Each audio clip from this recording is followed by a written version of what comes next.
Good afternoon, everyone. I am Lisa Dent, and I'm here with Adarsh Alphons, Executive Director of ProjectArt, and Sharon Louden, who is an artist, writer, and educator. We've come together to talk about artist sustainability, and I was aware of Sharon's work and was really excited to learn more about what Adarsh is doing with ProjectArt. And I feel like the two of you are coming at, sustainability from really different and interesting ways. But it was lovely to talk to you briefly before and find the similarities as well. So Adarsh, could you tell us a little bit about ProjectArt and how it started? ProjectArt is a nonprofit that I founded 6.5 years ago.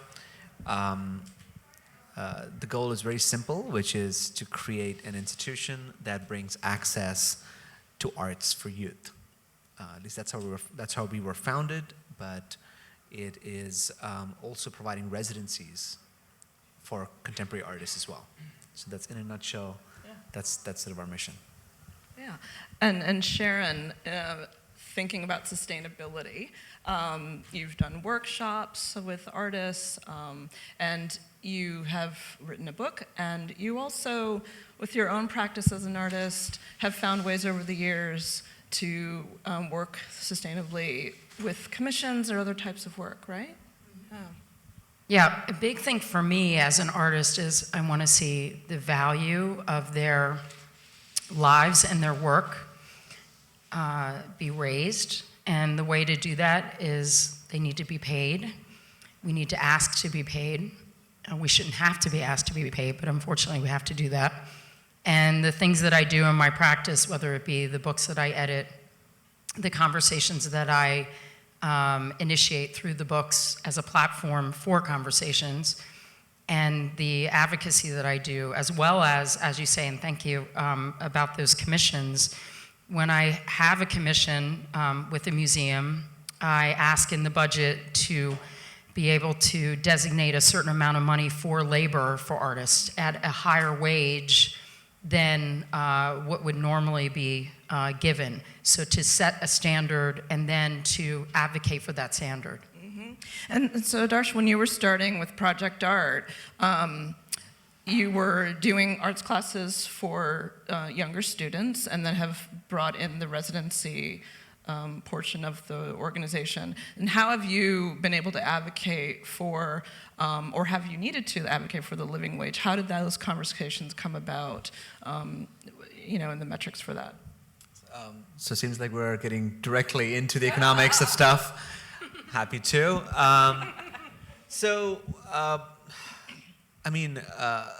Look, I just wanted to create a place where kids can get access to arts education. Kids across the US, there's 4 million children that do not get access to even a simple paintbrush on a daily basis, right?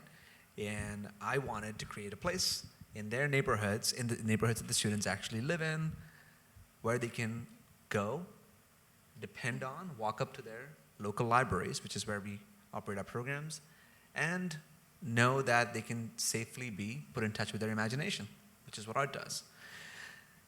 While I started with that, where we are now is, of course, thinking about the economics impact of arts on kids, but what we found the best way to do that, the process of doing that involves providing contemporary artists space in public libraries as their studios. So now they have a studio space, literally that has been on the blind side of most people, because we see libraries as just rows of books.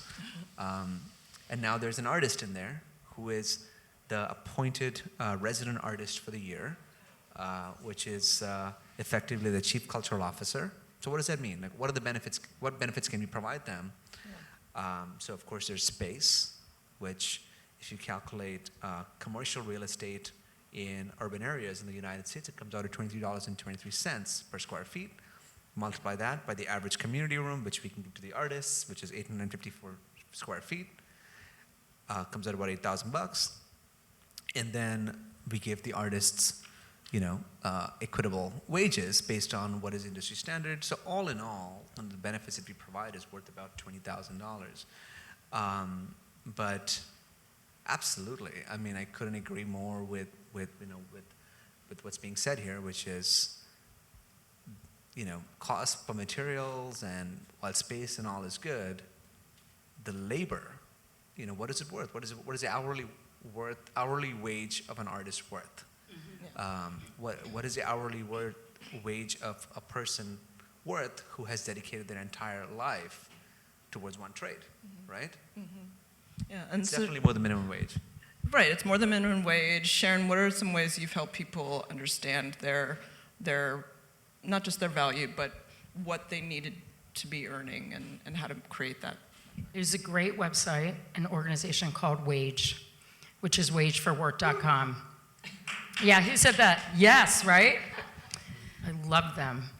And it was started by artists who felt the need that they should be paid wages, and by institutions. It's based on calling on institutions, but they have a fee calculator on that website that artists can reference to be able to then say, well, if I'm doing this talk, I would like to be paid X. And they have that backing from that website, which is fantastic.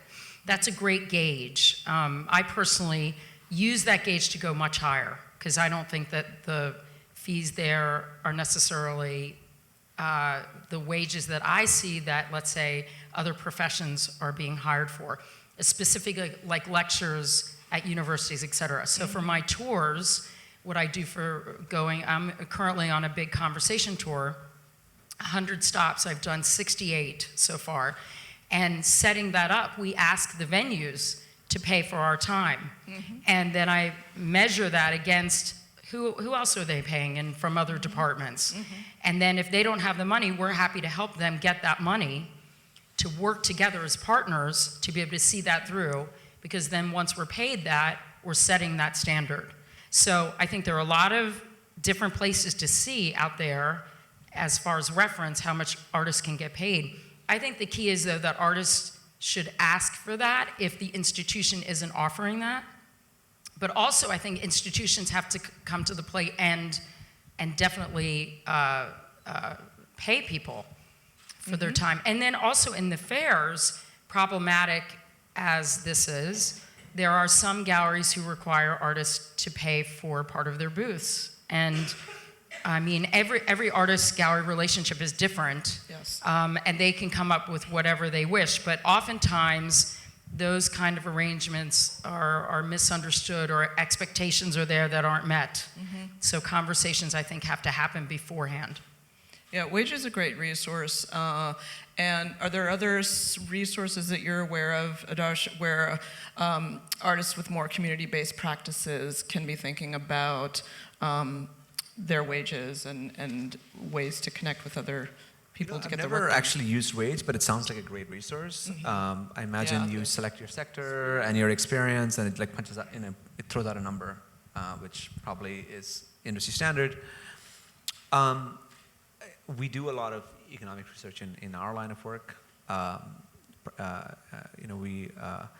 Lisa and I had brunch this morning in which we talked about all this research stuff, and Lisa had asked, what's the whole point of doing the research? Like, I mean, of course, obviously it's important, but why even present an economic argument for the arts?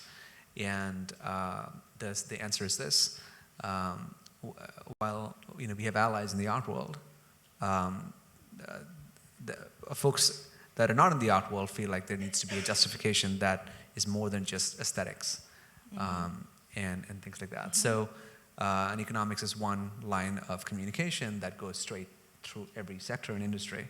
And strangely enough, if you know how to look and if you know where to look, which really starts with the Google search, there is a lot of information out there. So we rely on just like studies and research by universities to support research and data that supports our line of work. Yeah, and that was really helpful to be reminded of that.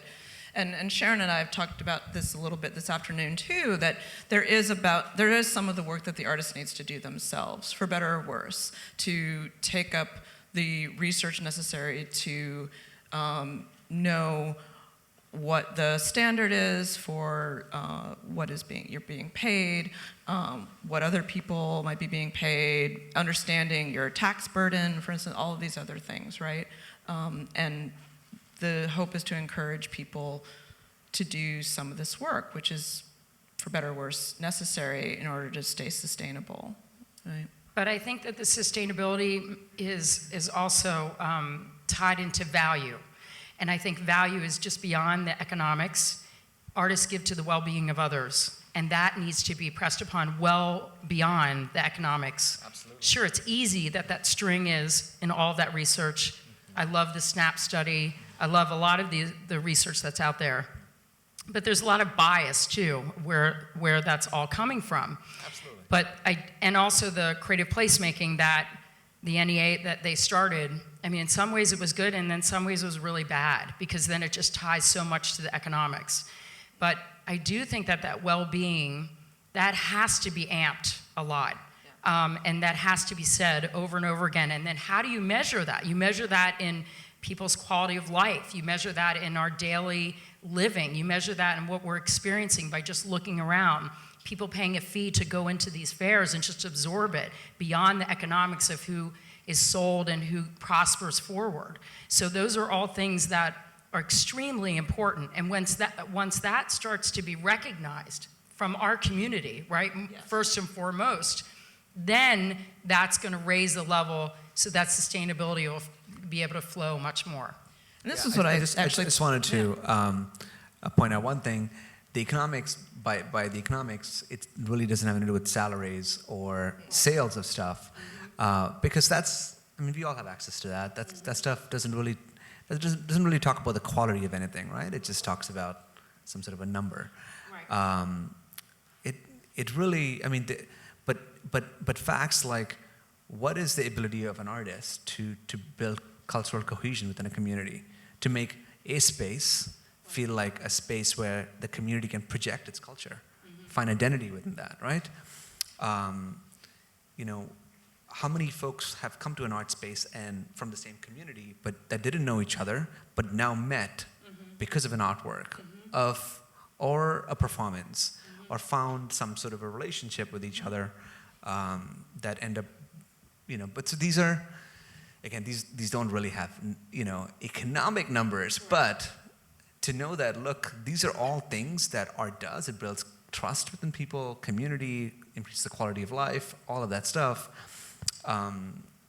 If it is possible to like bring that into numbers, of course, the stories and the qualitative information is absolutely indispensable. But there could be some quantitative information that actually helps pull out this information and support all the qualitative stuff that goes on. That it's both. And this is what I think is so exciting about ProjectArt in connection to what you just said, Sharon, that the creative placemaking at times has felt like it was connecting to the economic powers that be around real estate development rather than these spaces that already existed, right? So by ProjectArt and Adarsh partnering with libraries that already existed in communities and reinvigorating those spaces with living artists, it's potentially a new way of thinking about how to support without having to engage in gentrification or some of these other things. That was part of your thinking as well, besides just the students and really wanting to provide arts education to communities that didn't have it. Absolutely, yeah. This one of the two-pronged effects that art has on a community is, when an artist moves into a neighborhood, that they automatically end up making the neighborhood more interesting, and people follow that, and those neighborhoods end up getting gentrified, right? Now, is that a good thing? Is that a bad thing? The debate goes on, but the fact is that that artist has actually elevated the entire community's economic value. But of course, they don't get to benefit of it. The realtors get to benefit, the developers do. So, but knowing that how much the artist, the neighborhood was point A, the artist came in, now the neighborhood is in point B. There is a value the artist has brought to that neighborhood, and they should get the dividends of that. And could we talk a little bit about travel and the national scheme? Because I imagine, Sharon, to do some of the commission work you're doing, it's outside of the city where you live, and there's travel involved in space. And Adarsh, you're working in cities across the country, and trying to find benefits for artists living in those cities, currently in the libraries, as opposed to flying people in, right? So, Oh yeah, absolutely. right, and I just want to make that clear, because I think that there is something to this constant conversation about whether or not we are going to bring an artist in to do a public work, or are we going to bring it from the community. And the sustainability question for me is, well, we both need to sustain ourselves in creating work. And how did you decide to work particularly with the artists in those communities as opposed to doing some kind of exchange? Are you open to thinking about artist exchange across cities in the programming? I mean, I think at this point, I presume there is some value for the artists to travel to different cities, but and perhaps Sharon, you and Lisa can really speak on that. But what we are really interested in doing is have local artists get involved with their communities and libraries within those communities to make a difference in families and youth in those neighborhoods, and of course know that there is a place for them in their neighborhood that they can actually go and create artwork, which is now their workspace as well. And so for us, it's very important, at least at this point, to make sure that the artists are local. And we want the artists to, we want our artists to feel a deep sense of connectivity to the community.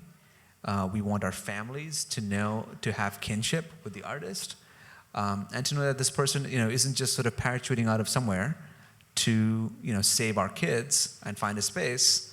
But then again, there is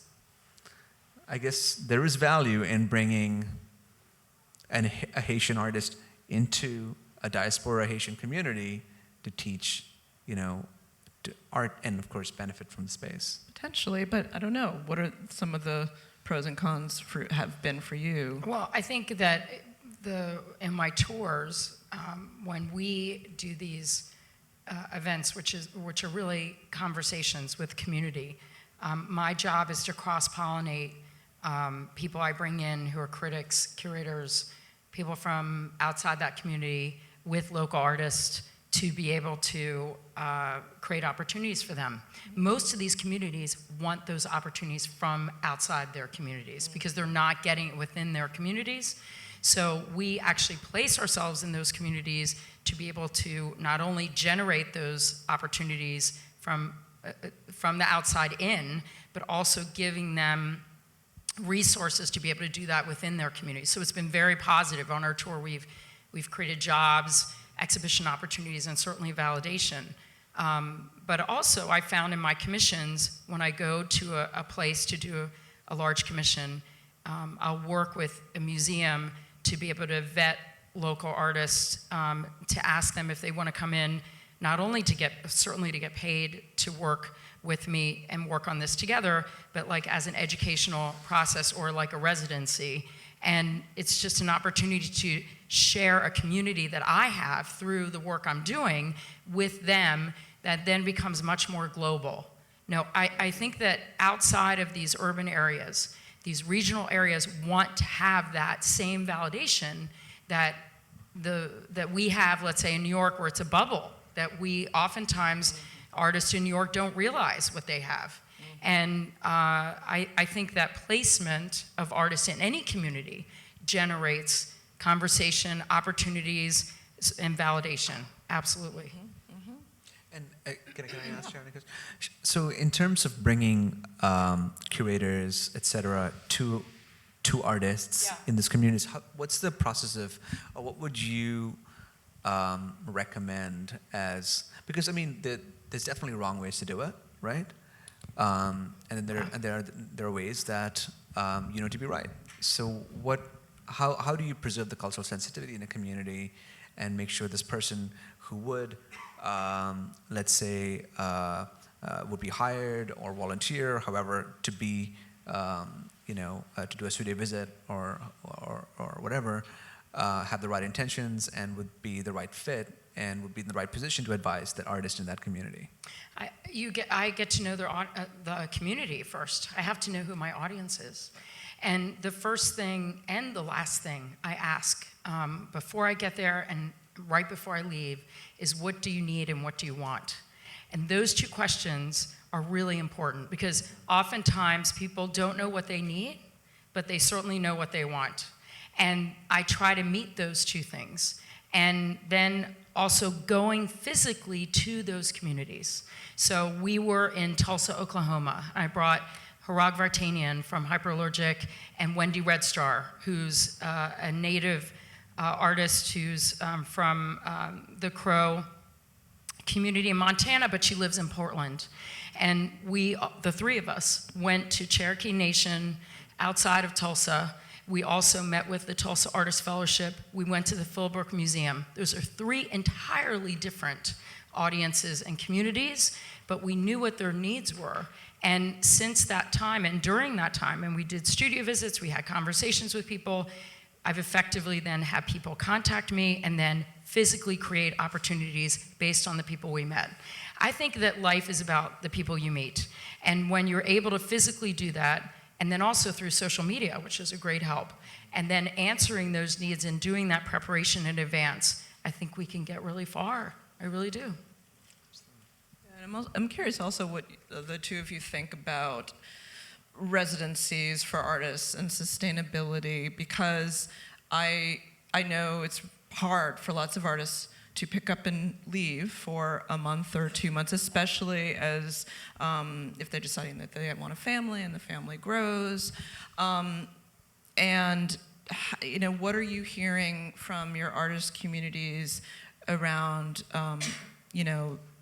this benefit? Because I did say to somebody, as long as a person is remaining curious, then they're going to be a great artist potentially anywhere they are. And again, a library can, sort of blossom, your curiosity can blossom potentially in that space because you have access to information, but also travel. But are you still hearing that artists are feeling required to participate in these national residencies, whether they want to stay? Well, I think that right now is the best time to be an artist ever. I want to say that with all optimism. I see rainbows flying around me and fireworks everywhere, because I think that there are so many opportunities now, not just residencies, but that's just one part of the ecosystem, I think. And so are galleries, and so are working with museums, nonprofit organizations, all different places. But there are two really good organizations called Alliance of Artist Communities and Common Field. And those two organizations are extremely important right now to our community to lean on for their members, and then also what they have to offer as far as information. I think that residencies are wonderful if artists can think ahead to answering those questions again about need and want and how it's going to benefit them. Every residency is really different and has to match with how an artist can navigate depending on their personality and what they need for themselves. But I don't think it's necessarily like a requirement. I mean, I know some artists who do them all the time, and that's their studio. Like, I've met artists on the road who went from Bemis to, let's say, a residency in Italy and going to another one, and that's how they just function. Yeah. And then through residencies, they meet other people to create other opportunities, which I think is the best part about them. But then there are other people who do have families, although I will mention Lenka Clayton, who's an artist in my second book, who created a free residency for mothers that's available online.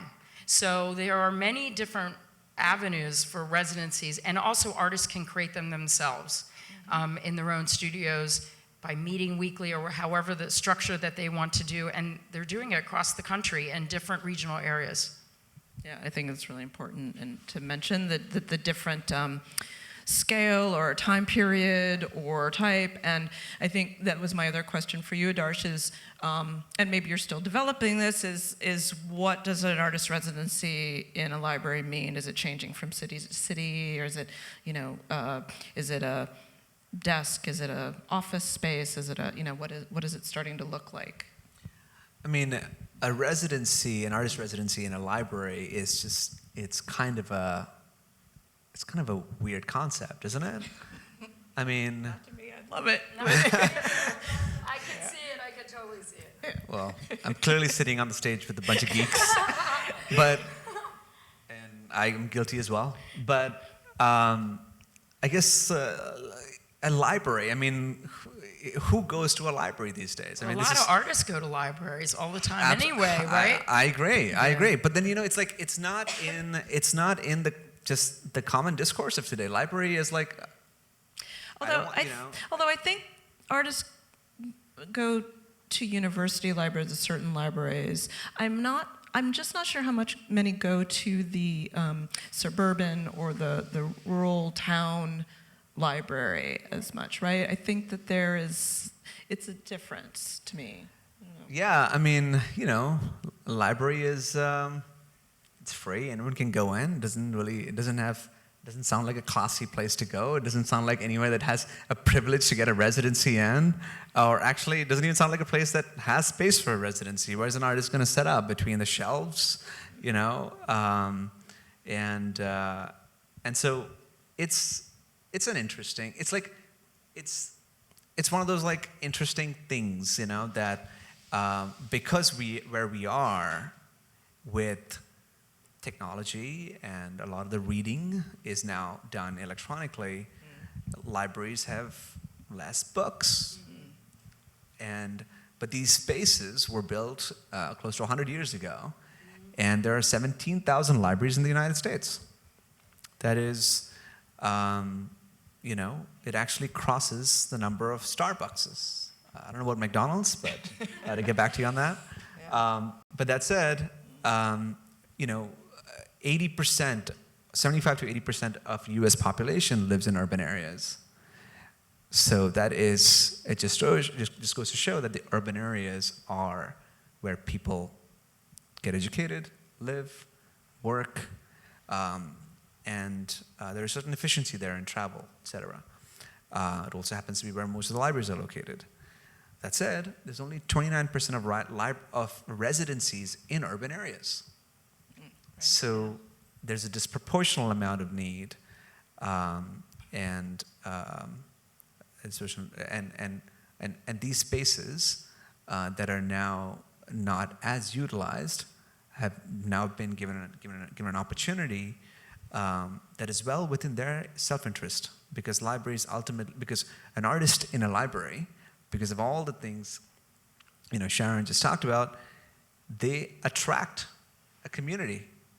And so now there's this like really talented, amazing, fun person who likes to work with color, perhaps sound, perhaps performance, who is now hanging around a library year round.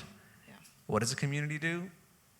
They feel like they can go and talk to this person. It is not a haloed white cube residency. It is an activist in a community. Of course, in the lines of perhaps the Astor Gates or someone like that, they use a library as a point of inspiration. They don't only have to work in the library. There's certain things we can do in a library, right? We can't bring a blowtorch in. Spill blood, for instance, or whatever it is. But there's certain things, it's like a residency in a hospital or a church or a synagogue. There are things that the context of the space and the legacy of that context has to offer. And the artist has the opportunity to suck it all in and respond with their creativity and with their brilliance and their specific artistic skill, and then move on. It's only for a year at a time. So we think it works. The average value in a residency puts, based on research by Alliance of Artist Communities and NEA, is around $2,300. But because we're able to unlock all these things and provide benefit, libraries like us, because the artist drives in audiences to that library, which drives in the number of patrons a library has, which directly has a correlation to the tax revenue a library gets. So, it's interesting, but it's all, because, and, we can't do that if we bring a math teacher into a library. It has to be an artist. So. Yeah. Can I say something about it? It just shows that artists, where they go, they can, first of all, they add value, right?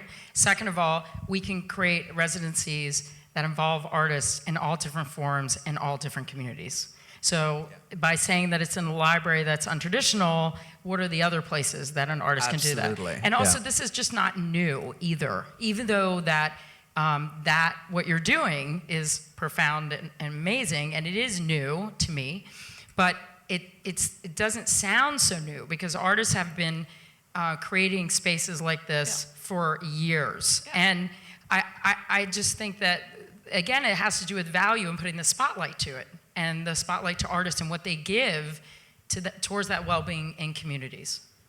Yeah, and we're just saying, look, this works. I think actually Miami-Dade Public Library System did have residencies, and it was, I think maybe a couple of weeks long or perhaps a couple of months.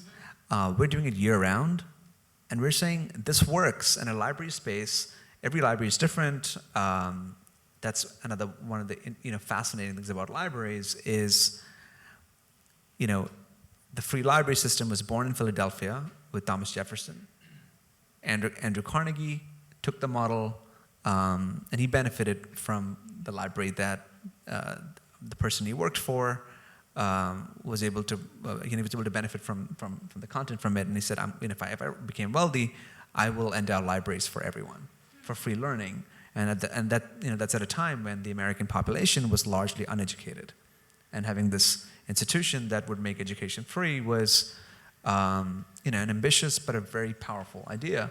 And so he did. But each of these Carnegie libraries, which are distributed all across the U.S., are unique. Their architecture is beautiful. They have extremely strong bones. They have, ceilings like this or even higher. And these are spaces that studios vary from community to community. But what we're saying is, look, a library essentially is the same thing. It's a place of learning. Its meaning is changing, of course. It's not just for literary learning anymore, right? I mean, it's like a museum. Museum means a house, of the muses. We store art in now. Of course, no one can argue that it's museful, but a library's definition is changing, and we're saying this works. We might not be the first ones to get here, but let's try to replicate this, because if there are artists everywhere, there's 5 times the number of applicants for a residency than there are residencies and spots. So if you can just do this one simple thing, right, and make sure everyone who's involved, all the participants, are completely on board, feel like they're benefiting from it, more than they're putting in, then let's see how far this goes. Yeah. I wonder if you could also both talk about what are the ways that communities and citizens can be supporting artists to be sustainable. So you kind of quickly remind us that, artists attracting people to walk into a library allows the library to receive more tax revenue, which then help sustain the library, right? And so for me, when I hear that, I want to let so many people, or remind them about the ways in which they can support artists' ability to be sustainable in their work, right? And so I just want to bring that up and wonder what the two of you have been thinking about or telling people in terms of the ways that they can advocate for artists living sustainable lives, and what are the other things that they can do. And Sharon's smiling, so maybe I'm going to make her go. It is hard, but yeah, because often that's I guess I'm asking maybe so you can tell me what to say, because I'm often asked that question, and it feels nebulous to people, I think. Well, I think, first of all, in education, it's not just the artists that need help, it's the public that need to be brought to the artists. So I've said this to many people, and Neil Ramsey, who's here, who's a creative economist, he teaches, and he's at Florida International University, to be able to have the public know what our value is by maybe in the education system, not only having professional development for artists, but in a way, professional development for our public. I mean, I would like to see the public see what our assets are much more. Oftentimes, it's the artist that has to do all of the work to correct ourselves. Yes, I think a lot of artists need to change their behavior, the way that they think about their lives. I personally think that a lot of the reason why artists are not getting a lot of opportunities is how they see things, but also they stick themselves into the white box and isolation, and then therefore they don't have opportunities outside of that isolation when that part of and this whole art fair, this part of our ecosystem is actually declining. So artists have to be able to also find ways to sustain their creative lives. There are many ways to do that. But I think also as artists get out of that white box is not just the only way to sustain their creative life. And I want to say expose, but share who they are. I just said that, but share who they are to the public, who we really are, right? Rather than Vincent van Gogh, who died in 1890. And I think that also is such a big thing, because in education that yields then towards radicalizing, deconstructing art history. You know, then goes out there, and then also how museums display things and what they choose to display and what they choose to show the public. These are huge overhauls that have to happen. They can, and we talked a little about this morning, I remember, right? That some of what your teaching artists are doing is teaching about the artists that might be relevant to the communities that they're in, right? Yeah. As opposed to, the canon. Yeah, I mean, we find that it has to be authentic, and the artist has to, we don't want, we've seen, as we were considering building out a residency program, we wanted to make sure we had just looked at the field and see what had worked and what had not worked. And, going back to what Sharon was saying, it's important to educate the community as well.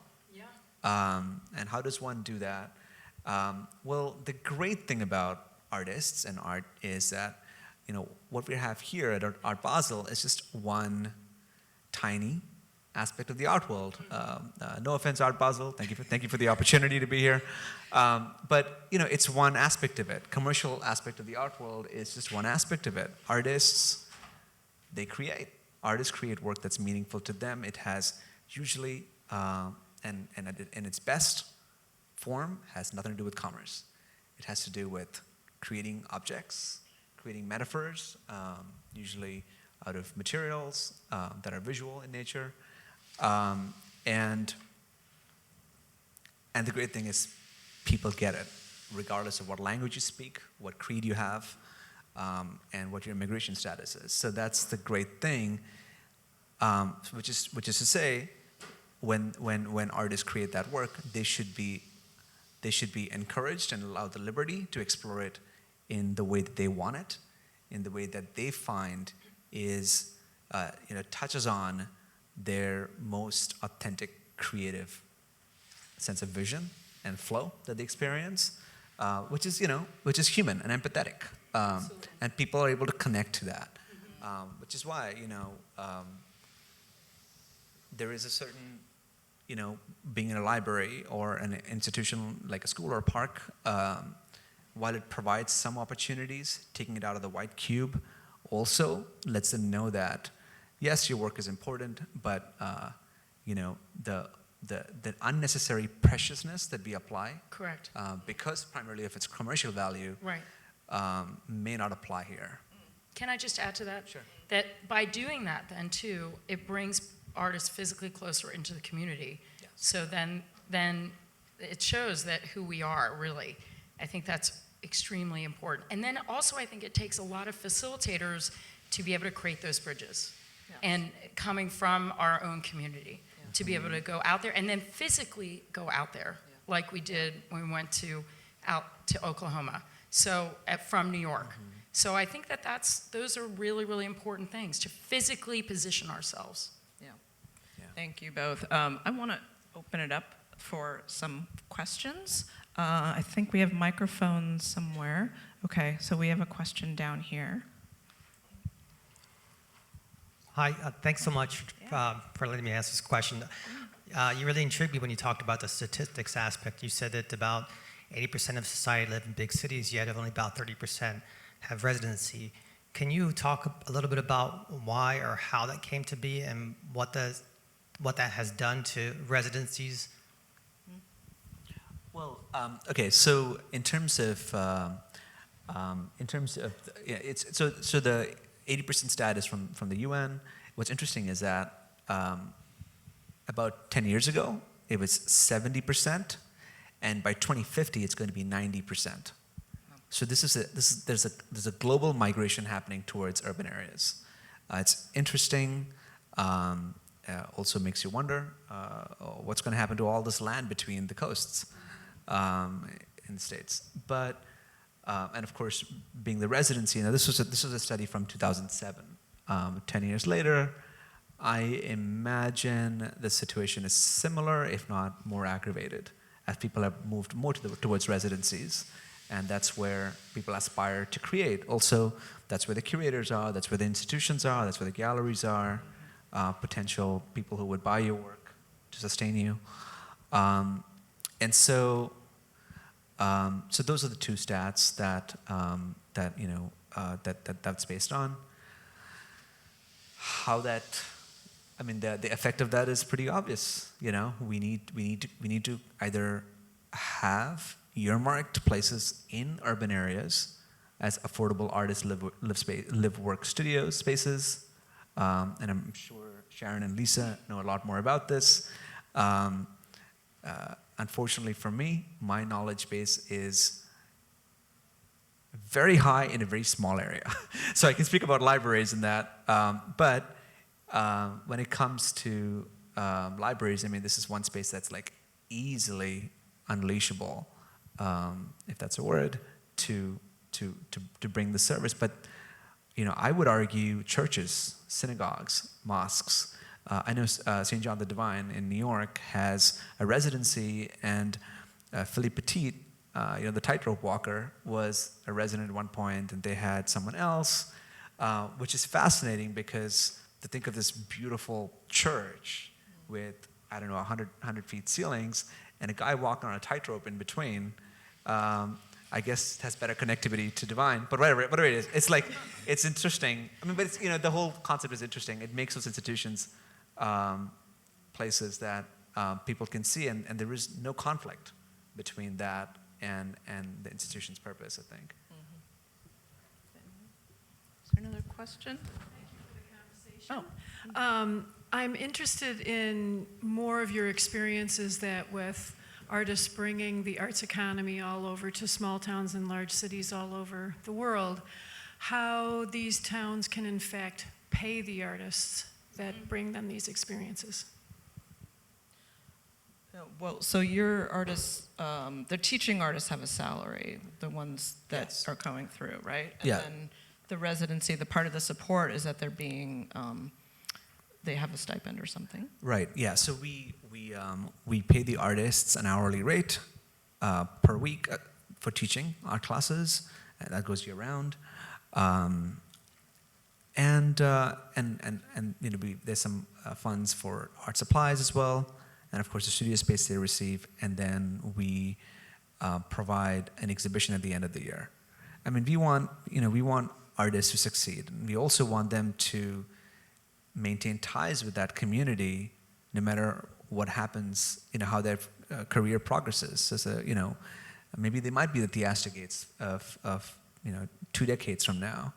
So one of the questions that we ask our artists once we give them a residency, and it's only for a year at a time, after which they cannot reapply because we want to make room for other artists, is so artists who become our alumni, who finish from a program, what we ask them is, do you go back and visit that library? You know, were we able to build ties between you and the library that will endure? And just so we're clear,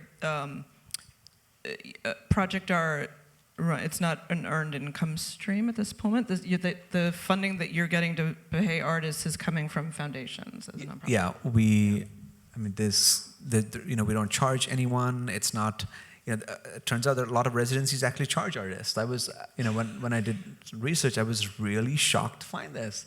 I was like, this is crazy. I mean, how can an artist pay money when they're... But sometimes that's their studio, and they can use that, they can say that that's where they're paying their money towards that versus a studio. Right. So, but I wanted to also say that in towns like Tucson, where I was, and Tulsa, a lot of that, like the Tulsa Artist Fellowship, George Kaiser pays for that. So sometimes it's an individual. In Tucson, the board at MoCA Tucson is extremely active also in being donors for other artist projects outside of that museum and within that museum. So it takes a community to come forward to say that we want to raise this money internally in order to be able to pay artists to do work here. So it's not just foundations, and it's not just public money either. So oftentimes, now I've been hearing too that because the public money is decreasing, and I know the NEA did not decrease, but in different towns, though, money has shifted tremendously. Like in Cleveland, for example, the grants that are now offered there's very few for individual artists, and then in addition to that, the requirements are really for social practitioners versus, let's say, painters, sculptors, et cetera. So that leaves out a whole bunch of artists. So what are they doing now? There are different people that are on boards, let's say at MoCA Cleveland, and other organizations that are coming together to try to resolve that, to step it up. I know that MoCA Cleveland, who I just met with, Jill Schneider, the director, is aware of that, and they're trying to fill in those gaps to be able to create other opportunities. So I think to answer your question too, it's really reliance on the individual, and that goes with increasing the value and understanding and educating the community how important artists are to pay them. And also, to answer your question in just one word, should towns pay for them? Absolutely. Yeah. I think there should be funds earmarked to, particularly because of the gentrification argument, which every realtor knows. We see that story playing out in every city. Currently, a great example is all of Detroit, right? There was a phase.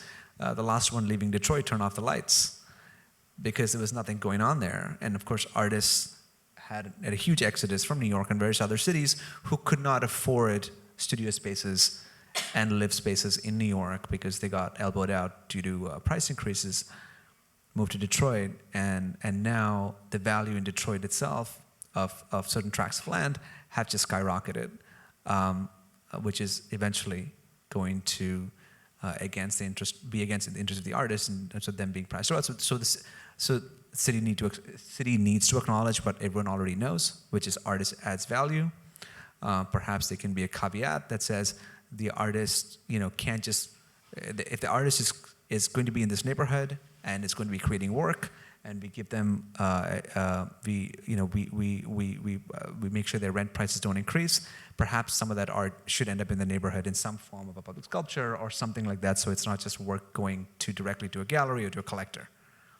So the community continues to benefit from their skills. There's another, I'm going to go on about this, but there's another side to Detroit is that there's all of that great housing there, but artists in Detroit are struggling because they're not able to sustain a creative life there because there's not enough opportunity and commercial infrastructure to be able to generate that.